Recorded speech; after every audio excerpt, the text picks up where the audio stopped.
जंगल में गर्मी का मौसम चल रहा था। गर्मी के मौसम में काली बिल्ली अपने घर में एसी चलाकर बैठी हुई थी। मियाऊं, ठंड से तो मेरा शरीर ही अकड़ गया। थोड़ा जंगल जाकर घूमती हूँ। अब तो शाम हो गई है, बाहर इतनी ज्यादा गर्मी भी नहीं होगी। मियाऊं। काली बिल्ली म्याऊं म्याऊं करती हुई अपने घर से निकलती है और जंगल की तरफ जाती है। गौरी, आज तो बहुत गर्मी थी। मेरा तो गर्मी से बुरा हाल हो गया। मैं दाना लेने गया। सूरज की धूप इतनी तेज थी कि मेरा सर चकरा गया। हाँ तोते, क्या बताऊं, मैंने तो दोपहर बड़े पेड़ की छांव तले गुजारी है। मेरे तो पंख चल रहे थे। देखो, मेरा रंग भी कितना काला हो गया है तेज धूप से। दूसरे पेड़ के पीछे खड़ी काली बिल्ली दोनों की बातें सुन रही थी। मियाऊं। तोते और कौवी, क्यों गर्मी में मरते हो? दोपहर गुजारने मेरे घर आ जाया करो। मेरे घर में एसी लगा हुआ है। एसी की ठंडी हवा में बैठकर जरा भी गर्मी महसूस नहीं होती। मियाऊं। चल चल काली बिल्ली, हम तुम्हारी बातों में नहीं आएंगे। हम सब जानते हैं तू धोखे से हमें साथ ले जाएगी और फिर हमारा शोरबा बनाकर पी लेगी। नहीं नहीं तोते, मैं इतनी भी बुरी नहीं हूँ कि गर्मी के सताए हुए पक्षियों को खा जाऊं। बिल्ली बिल्ली, क्या ऐसे मौसम में भी एसी की हवा ठंडी होती है? हाँ तो और क्या, कल दोपहर को आ जाना और आकर खुद देख लेना मेरे घर में। मैं तो दोपहर के वक्त कंबल लेकर बैठती हूँ। तोते और गौरी कवि से ऐसे बोलकर काली बिल्ली वहां से चली जाती है। दूसरे दिन सुबह सवेरे ही सूरज आग बरसा रहा था। चलो गौरी बहन, दाना लेने चले। आज तो सुबह सवेरे ही बहुत ज्यादा गर्मी है। दोपहर को गर्मी और भी बढ़ जाएगी। नहीं रानो चिड़िया, धूप में मेरा रंग काला हो जाता है। आज मैं दाना लेने नहीं जाऊंगी, बल्कि मैं तो काली बिल्ली के घर दोपहर गुजारने जा रही हूँ। क्या क्या कहा गौरी? क्या तुम काली बिल्ली के घर जा रही हो? हाँ, काली बिल्ली हमारे पास आई थी। मैं और तोता बरगद के पेड़ पर बैठे हुए थे। काली बिल्ली ने कहा था कि दोपहर गुजारने मेरे घर आ जाना। गौरी, भूल कर भी काली बिल्ली के घर मत जाना। ऐसा ना हो कि काली बिल्ली तुम्हें खा जाए। नहीं चिड़िया, मुझे उसकी बातों में विश्वास लग रहा था। मैं तो जाऊंगी और एसी की ठंडी हवाओं का मजा लूंगी। रानो चिड़िया अपना दाना लेने चली जाती है और गौरी कवि काली बिल्ली के घर की तरफ चलती है। रास्ते में तोता गौरी कवि को रोकता है और उसे काली बिल्ली के घर की तरफ जाने से मना करता है। मत जाओ, मत जाओ गौरी, मत जाओ। मुझे अच्छी तरह याद है जब काली बिल्ली ने मेरी माँ की दावत की थी, और जब मेरी माँ उसके घर दावत खाने गई तो काली बिल्ली ने मेरी माँ को ही खा लिया था। वो पुराना वक्त था तोते। उस वक्त काली बिल्ली जवान थी। अब काली बिल्ली बूढ़ी हो गई है। अब वो मांस नहीं खाती। डरने की कोई जरूरत नहीं, मैं तो जा रही। गौरी कवि किसी की नहीं मानती और काली बिल्ली के घर चली जाती है। काली बिल्ली एसी चलाकर अपने घर में बैठी हुई थी। दरवाजे पर दस्तक होती है। कौन है? मियाऊं। काली बिल्ली, मैं हूँ गौरी कवि। जल्दी से दरवाजा खोलो, बाहर बहुत गर्मी है। मैं एसी की ठंडी हवा में बैठने आई हूँ। आ गई, काली कवि आ गई। लगता है काली कवि मेरे जाल में फंस जाएगी। मियाऊं। काली बिल्ली जल्दी से दरवाजा खोलती है और गौरी कवि को अपने घर में ले आती है। सच में काली बिल्ली, सच में यहाँ तो बहुत ठंड है। ऐसे लग रहा है जैसे मैं ठंड वाले जंगल में आ गई हूँ। गौरी कवि, तुम बहुत बहादुर हो, वरना दूसरे पक्षी तो मुझसे बहुत ज्यादा डरते हैं। आओ आओ बैठो, आराम करो। लो, ये कंबल ओढ़कर बैठ जाओ। मियाऊं। गौरी कवि कंबल लेती है और काली बिल्ली के पास बैठ जाती है। रसोई में दूध भी पड़ा है और चाय की पत्ती भी। अगर चाय पीने को दिल करे तो चाय बना लेना। नहीं नहीं काली बिल्ली, अभी मेरा चाय पीने को दिल नहीं कर रहा। मैं तो सोने लगी हूँ। सारी रात भी गर्मी की वजह से नींद नहीं आई। गौरी कवि सो जाती है। इसे आज नहीं खाऊंगी, बल्कि मैं इसके साथ साथ इसकी सहेली पिंकी को भी खाऊंगी। मियाऊं। रानो चिड़िया, तोता, कबूतर और बुलबुल सभी अपना दाना इकट्ठा करते हैं और दोपहर गुजारने बड़े पेड़ के नीचे जाकर बैठ जाते हैं। जब वो काली बिल्ली गोरी कवि को खाएगी ना, तो फिर गोरी को पता चलेगा। गोरी कवि हमेशा जिद करती है, वो किसी की बात नहीं मानती, हमेशा अपनी मर्जी करती है। मैंने तो उसे काली बिल्ली के घर जाने से मना किया था, लेकिन वो चली गई। मुझे तो वो बात ही नहीं करती, हर वक्त मुझे मोटो मोटो कहती रहती है। शाम हो जाती है और गोरी कवि काली बिल्ली से कहती है, काली बिल्ली सहेली, अब मैं जा रही हूँ, क्या मैं कल भी दोपहर गुजारने तुम्हारे घर आ जाऊं? हाँ हाँ, क्यों नहीं, मियाऊं मियाऊं, तुम जरूर आ जाना। बल्कि गौरी, तुम ऐसे करना, अपनी सहेली पिंकी को भी अपने साथ ले आना। तुम दोनों सहेलियां बैठकर बातें करना और मैं तुम्हें दाल चावल बनाकर खिलाऊंगी। मियाऊं। अच्छा, फिर तो बहुत मजा आएगा। जरूर, मैं अपनी सहेली पिंकी को कल जरूर ले आऊंगी। फिर गौरी कवि वहां से चली जाती है। सभी पक्षी गौरी कवि को सुरक्षित आता हुआ देखकर हैरान हो जाते हैं। गौरी, क्या काली बिल्ली ने तुझे कुछ भी नहीं कहा? मुझे तो विश्वास नहीं हो रहा, क्या तू सच में सुरक्षित लौट कर आ गई है? काली बिल्ली तो बहुत अच्छी है, उसने मुझे चाय भी बनाकर पिलाई। और हाँ, कल मैं अपनी सहेली पिंकी को भी साथ लेकर जाऊंगी। हम दोनों सहेलियां गपशप करेंगी और काली बिल्ली हमारे लिए दाल चावल बनाएगी। गौरी कवि चिड़िया से ऐसे कहती है और अपने घर चली जाती। घर में तो बहुत गर्मी है, काश मैं रात भी काली बिल्ली के घर ही गुजार सकती। गोरी मत जाना, कल काली बिल्ली के घर मत जाना। शायद आज काली बिल्ली का पेट भरा हुआ होगा, उसने कोई मोटा ताजा चूहा खा लिया होगा जो तू सुरक्षित लौट कर आ गई, वरना काली बिल्ली तुझे भून कर खा जाती। जल गया ना, मेरी और काली बिल्ली की दोस्ती से तुम चिंता ना करो। काली बिल्ली मुझे कुछ भी नहीं कहेगी। अब तो मैं हर रोज काली बिल्ली के घर दोपहर गुजारने जाया करूंगी। चल पिंकी, आज मैं तुझे अपनी सहेली से मिलवाती हूँ। लेकिन पहले बताओ, कहाँ जाना है गौरी? ये तो सरप्राइज है, जाकर ही पता चलेगा। देखना तुम्हारी सहेली गौरी की कितनी दूर दूर तक दोस्ती है। क्या मुझे वहाँ कुछ खाने को भी मिलेगा? हाँ हाँ, मेरी सहेली हम दोनों को दाल चावल बनाकर खिलाएगी। गौरी कवि की सहेली पिंकी भी गौरी कवि की तरह लालची थी। वो गौरी कवि के साथ उड़ती है और गौरी कवि अपनी सहेली पिंकी को साथ लेकर काली बिल्ली के घर की तरफ चली जाती है। ऐसे ही चल रहा था। गौरी कवि पिंकी को लेकर एक तरफ बैठ जाती है। काली बिल्ली रसोई में थी। सहेली सहेली, आओ आओ, देखो मेरी सहेली पिंकी तुमसे मिलने आई है। जैसे ही काली बिल्ली म्याऊं म्याऊं करती हुई रसोई से आती है, पिंकी तो बहुत ज्यादा डर जाती है। गौरी गौरी, ये तुम मुझे कहाँ ले आई हो? ये तो काली बिल्ली का घर है। म्याऊं म्याऊं। डरने की कोई जरूरत नहीं, तुम गौरी की सहेली हो, इसलिए तुम मेरी भी सहेली हुई। म्याऊं। ये लो कंबल, कंबल लेकर दोनों सहेलियां गपशप करो और मैं तुम्हारे लिए दाल चावल बनाने का बंदोबस्त करती हूँ। गौरी, मैं अभी दुकान से चावल लेकर आती हूँ। म्याऊं।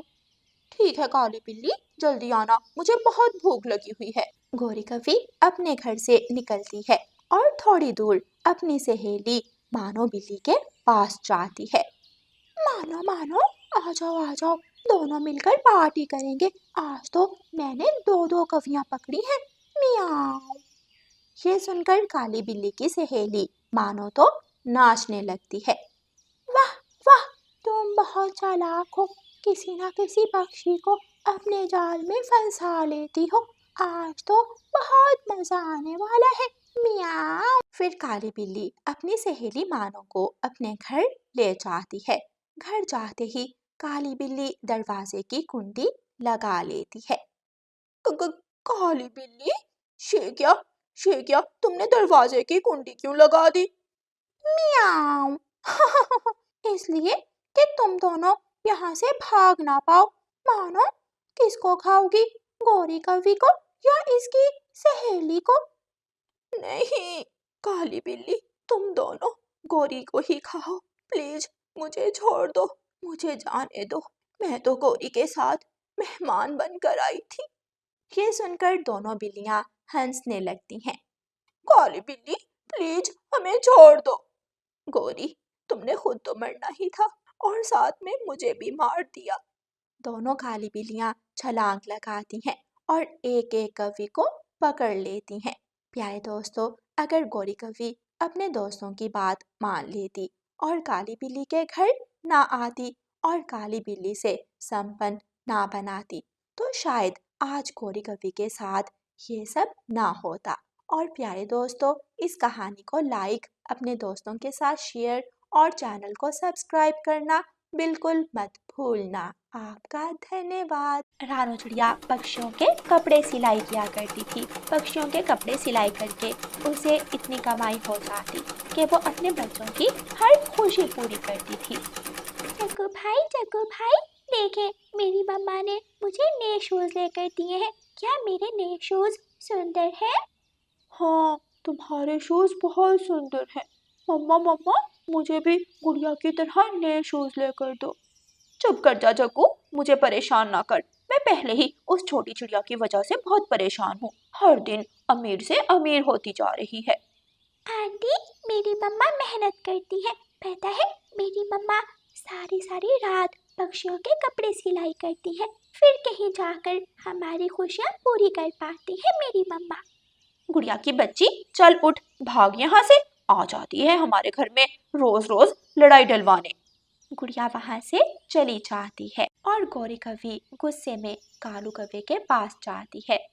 ओए कालू के बच्चे, तू यहाँ नदी पर बैठा क्या कर रहा है? सोच रहा था नदी से मछली पकड़ता हूँ, लेकिन कोई मछली दिखाई ही नहीं दे रही। क्या मछलियाँ नदी से बाहर आकर तुझे दिखाई देंगी? अगर मछली पकड़नी है तो जाओ नदी के अंदर जाकर पकड़ो। अब तो कोई और काम धंधा ही करना पड़ेगा। मछलियाँ अब मेरे जाल में नहीं फंसती। आज रात उस रानो चिड़िया की सिलाई मशीन चुरा लो। वो पक्षियों के कपड़े सिलाई करके इतनी अमीर होती जा रही है। मैं भी तो कपड़े सिलाई कर सकती हूँ। मैं भी पक्षियों के कपड़े सिलाई किया करूंगी।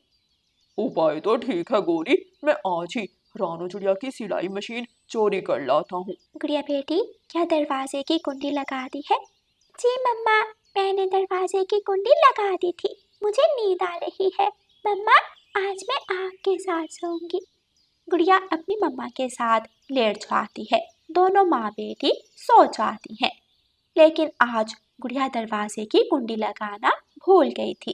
कालू कौवा आहिस्ता से रानो चिड़िया के घर में घुस जाता है और रानो चिड़िया की सिलाई मशीन चुरा कर ले जाता है। वाह वाह कालू जी, तुमने तो कमाल कर दिया। अब वो चिड़िया बैठकर रोएगी।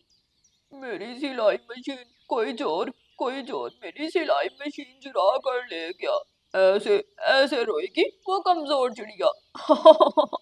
मेरी सिलाई मशीन, किसी जालिम ने मेरी सिलाई मशीन चोरी कर दी। अब मैं अपने बच्चों को कैसे पालूंगी? मैं कैसे रोटी कमा कर दूंगी अपने बच्चों को? रानू चिड़िया बहुत परेशान थी। रानू चिड़िया अपने पड़ोसी कबूतर के पास जाती है और उसे बताती है। कबूतर भैया, किसी चोर ने आज रात मेरी सिलाई मशीन चोरी कर ली। मैं बहुत परेशान हूँ। चिड़िया बहन, आप मेहनती हो, आप किसी भी काम को मेहनत से कर सकती हो। चोर ने सिलाई मशीन चुरा ली तो क्या हुआ? आप ये चूड़ियाँ ले जाएं, जंगल में चूड़ियाँ बेचें और हम कमाई आधी आधी कर लेंगे। रानू चिड़िया खुश हो जाती है और कबूतर से चूड़ियों की टोकरी लेकर जंगल चली जाती है। चूड़ियाँ लो चूड़ियाँ, रंग बिरंगी चूड़ियाँ, सतरंगी चूड़ियाँ लो। गौरी कवि अपने घर में बैठी थी। चिड़िया की आवाज सुनकर वो जल्दी से घर से बाहर आती है। ये चिड़िया कभी हार मानने वाली नहीं। हमने इसकी सिलाई मशीन चुराई तो चिड़िया ने चूड़ियां बेचना शुरू कर दी। लेकिन चिड़िया, मैं तुझे भी आराम से जीने नहीं दूंगी। कालू कौवा नदी पर बैठा था। गौरी कवि जल्दी से कालू कौवे के पास जाती है। कालू, चिड़िया ने चूड़ियां बेचना शुरू कर दी। अब तो वो पहले से भी ज्यादा कमाई करेगी। कुछ करो कालू, ऐसा ना हो कि चिड़िया हमसे आगे बढ़ जाए। तोड़ दूंगा, मैं उस चिड़िया की चूड़ियां एक ही बार में तोड़ दूंगा। चिंता ना करो। रानू चिड़िया चूड़ियां बेच रही थी और कालू कौवा छुप छुप कर रानो चिड़िया का पीछा करता है। रानो चिड़िया थक जाती है और एक पेड़ के नीचे अपनी चूड़ियों की टोकरी रखकर थोड़ा आराम करने के लिए बैठ जाती है। कालू कौवा पेड़ के ऊपर जाकर बैठता है और एक पत्थर चूड़ियों की टोकरी के ऊपर फेंक देता है। ये पत्थर कहाँ से आया? मेरी तो सारी चूड़ियां टूट गईं। कौन है? पेड़ के ऊपर कौन है? कालू कौवा घने पेड़ के पत्तों में छुपकर बैठा हुआ था, इसलिए चिड़िया कालू कौवे को देख नहीं पाती। चिड़िया बेचारी रोए जा रही थी। अब मैं क्या करूंगी? सिलाई मशीन चोरी हुई तो मैंने चूड़ियां बेचना शुरू कर दी। अब किसी ने पत्थर मारकर मेरी चूड़ियां भी तोड़ दी। मैं कहाँ जाऊं? क्या करूं? फिर रानो चिड़िया को उपाय आता है। जंगल में एक बागीचा था। रानो चिड़िया बागीचे से फूल तोड़ती है और फूलों के गजरे बनाकर जंगल में बेचना शुरू कर देती है। गजरे लो, ताज़ा ताज़ा गजरे, महकते हुए ताज़ा फूलों के गजरे लो। लूसी कबूतरी और हरियाली तोती रानो चिड़िया से गजरे लेती हैं। रानो चिड़िया, तुम्हारे गजरे बहुत शानदार हैं। अगर ऐसे ही महकते हुए गजरे बेचती रही तो तुम बहुत जल्द तरक्की कर जाओगी। हाँ हरियाली बहन, अपने बच्चों को पालने के लिए मुझे कुछ ना कुछ तो करना ही होगा। ना सिलाई मशीन रही, ना मेरी चूड़ियाँ, अब तो फूल ही हैं जिनसे गजरे बनाकर मैं कमाई कर सकती हूँ। गोरी, आखिर कब तक वो चिड़िया मुकाबला करेगी अपनी गरीबी का? मैं बगीचे के सारे फूल तोड़ लाऊंगा, फिर चिड़िया गजरे कैसे बनाएगी? कालू जी, कल नहीं आज ही, तुम आज ही शाम को जाना और रानो चिड़िया के बागीचे से सारे फूल तोड़ लाना। उस दिन रानो चिड़िया को अच्छी कमाई होती है। रानो चिड़िया शाम को अपने घर चली जाती है और शाम के बाद कालू कौवा बागीचे में जाकर सारे फूल तोड़ लेता है। कौवा फूल नदी में बहा देता है। ना रहेंगे फूल और ना बचेगी बांसुरी। अब देखता हूँ रानो चिड़िया अगला काम क्या करती है। मैं पीछा करूंगा, रानो चिड़िया का पीछा करता रहूंगा जब तक रानो चिड़िया हार नहीं मानती। दूसरे दिन जब रानो चिड़िया बागीचे में जाती है तो बागीचा खाली था। बागीचे में एक भी फूल खिला हुआ नहीं था। अब मैं क्या करूंगी? सोचा था फूलों के गजरे बेचकर अपने बच्चे पालूंगी, लेकिन फूल पी के, लेकिन मैं कभी हार नहीं मानूंगी। मैं अपने बच्चों को पालने के लिए कुछ भी कर सकती हूँ। चील का केलों का बाग था। रानो चिड़िया चील के पास जाती है। चील बहन, मैं आपके केले दूसरे जंगलों में बेचने जाऊंगी। आप मुझे अपने पास काम पर रख ले। ठीक है चिड़िया, मुझे भी किसी काम वाली की ज़रूरत थी। तुम काम में मेरी मदद करो और मैं तुम्हें अच्छी तनख्वाह दूंगी। फिर रानो चिड़िया चील के पास काम करने लगती है, लेकिन कौवों को ये बात भी पसंद नहीं आती। एक दिन रानो चिड़िया केले लेकर जा रही थी कि कालू कौवा और गोरी कौवी वहाँ आ जाते हैं। लाओ चिड़िया, ये केले हमें दे दो। नहीं दूंगी, ये केले मेरे नहीं हैं। झूठ बोलती हो, हम सब जानते हैं ये केले तुम्हारे ही हैं। चलो कालू, छीन लो छोटी चिड़िया से केले। कालू कौवा रानो चिड़िया से केलों की टोकरी छीन लेता है और दोनों कौवे अपने घर चले जाते हैं। रानो चिड़िया रोती हुई चील के पास वापस जाती है। चील, उन कौवों ने सारे केले छीन लिए। उन्होंने मुझे मारा भी है। वो केले लेकर अपने घर चले गए। उन बेशरम कौवों की इतनी हिम्मत! मैं अभी जाकर उन्हें देखती हूँ। फिर चील एक बड़ी लाठी लेकर कौवों के घर जाती है। कौवा और कौवी मजे मजे से बैठे केले खा रहे थे। काले कौवो, तुम्हारी हिम्मत कैसे हुई मेरे केलों को चोंच लगाने की? चील दी, हम तो ये केले रानो चिड़िया से छीन कर लाए हैं।